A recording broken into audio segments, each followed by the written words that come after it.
principalmente para diagnosticar a un paciente con tuberculosis debemos tener con anterioridad la sospecha de que pueda tener tuberculosis.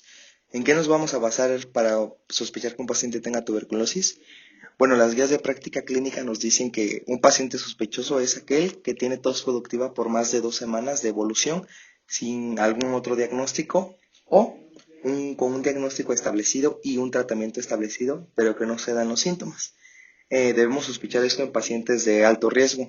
Como les mencioné, pacientes que hayan estado en contacto estrecho con un paciente tuberculoso, pacientes que vivan con deficiencia en la higiene, de escasos recursos, o pacientes que tengan una radiografía de tórax anormal y aunado a esto tengan síntomas respiratorios. Como lo mencioné anteriormente, los pacientes que han estado las personas que han estado en contacto con un paciente tuberculoso, pues dependerá principalmente el tiempo de exposición al que estuvieron, la cercanía con la que estuvieron y la intimidad con la que convivieron con el paciente tuberculoso.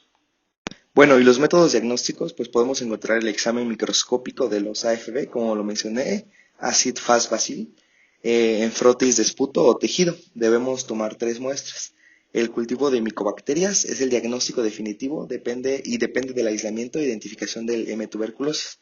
Este es el diagnóstico definitivo, ya sea que se tome por una muestra de esputo o por una biopsia, tenemos que aislar y encontrar y mirar pues en patología la bacteria M. tuberculosis para poder diagnosticar que es positivo.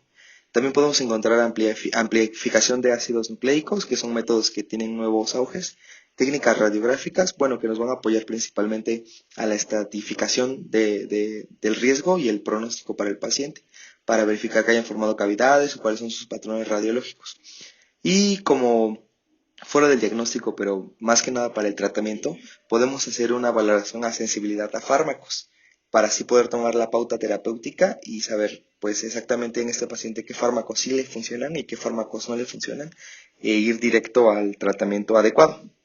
Bueno, otras técnicas diagnósticas, pues podemos encontrar la nebulización ultrasónica con una solución salina hipertónica. ¿Esto para qué? Pues en pacientes en los cuales no pueden producir el esputo por medio de la tos, se les hacen nebulizaciones con esta solución hipertónica para así provocarles tos y sea más fácil hacer las tomas de esputo.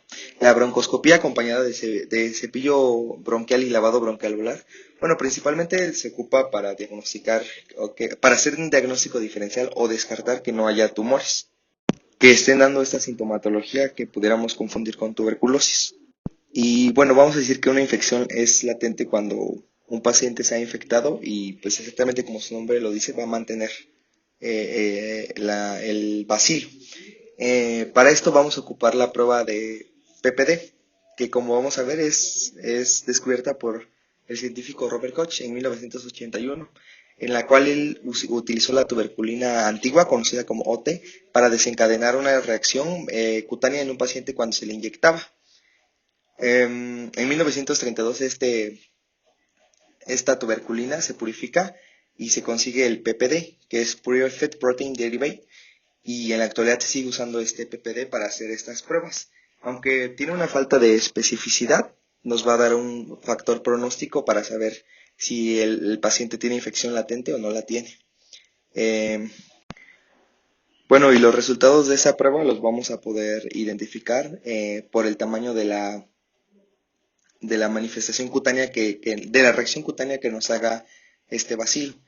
Resultados de 5 milímetros o mayores nos van a dar un positivo en pacientes que han estado en contacto estrecho con un paciente tuberculoso, que tienen una coinfección, que tienen una inmunosupresión como VIH o diabetes mellitus, que han tenido uso de corticoides o en alguna historia de trasplante, o que tienen aunado a este PPD positivo una radiografía con características de TB. Si la reacción cutánea es de 10 milímetros o mayor, es positiva sin necesidad de considerar las características mencionadas anteriormente. Bueno, y los objetivos del tratamiento van a ser interrumpir la transmisión, evitar complicaciones y pues la muerte. Es preciso que anteriormente se ocupaban tratamientos cortos, pero con el paso del tiempo y con las investigaciones se ha llegado a la conclusión de que el tratamiento debe ser obligatoriamente de larga duración y puede ocuparse una terapia triple. Los fármacos de primera línea que vamos a utilizar es la isoniazida, la rifampicina, la piracinamida y el etambutol.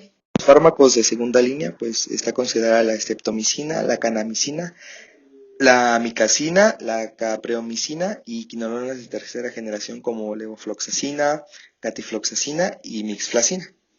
En caso de que no funcionara la primera línea, se tiene que o no funcionara o hubiera resistencia a estos antibióticos, se recorre a la segunda línea. Y en caso de que también hubiera resistencia o el tratamiento haya sido ineficaz, vamos a recorrer una tercera línea de fármacos que va a estar conformada por la clofazimina, amoxicilina con ácido clavulánico y leonoxalida. Y bueno, el régimen terapéutico se basa en fases. Vamos a tener una fase inicial, una fase de continuación y una fase esterilizante. En la fase inicial, o conocida como bactericida, vamos a destruir la mayor parte de los bacilos y vamos a tener resolución de síntomas. Los pacientes se tienen que tornar no infecciosos a los 2 meses con este tratamiento. En la fase de continuación, pues esta fase es necesaria para la eliminación de las micobacterias que aún persistan a pesar de los meses del tiempo del tratamiento anteriormente y para evitar recidivas. Esta es a los 4 meses y es con los mismos fármacos que se utilizaron anteriormente. La fase esterilizante, pues es como una cierta manera de acabar con todo lo que no se haya podido erradicar en las fases anteriores. Bueno, y los regímenes terapéuticos, vamos a usar regímenes específicos en pacientes específicos. Por ejemplo, pacientes que tengan una tuberculosis pulmonar cavitaria y cultivos positivos, se debe ampliar el tratamiento 3 meses más. Recordar que los ciclos completos se definen por el número de dosis recibidas y no por la duración de estas. Y bueno, la vigilancia de la respuesta al tratamiento pues debe darse por el estudio bacteriológico. Esa es la mejor manera de valorar la respuesta que tiene el paciente al tratamiento. Debe analizarse pues igualmente en el esputo mensualmente con un régimen adecuado. Con un régimen adecuado el esputo debe tornarse negativo en más del 80% de los casos de los pacientes después del segundo mes.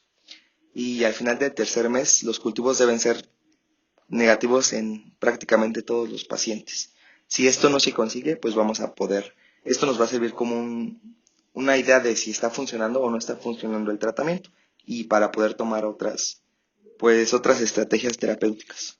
Bueno, y la vigilancia, pues todo paciente que no logre un cultivo negativo, como se mencionó anteriormente, a los 2 meses, debe requerir una ampliación del tratamiento. Si a los 3 meses y el cultivo no se ha vuelto negativo, pues ya debemos empezar a sospechar en una resistencia a los antibióticos. Y si el cultivo es positivo a los 5 meses, esto ya, como definición, es un fracaso terapéutico.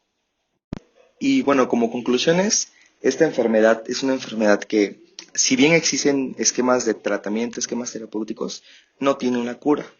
Lo mejor que podemos hacer para evitarla, pues es la prevención, por medio de educación, por medio de sanitización y otro tipo de actividades.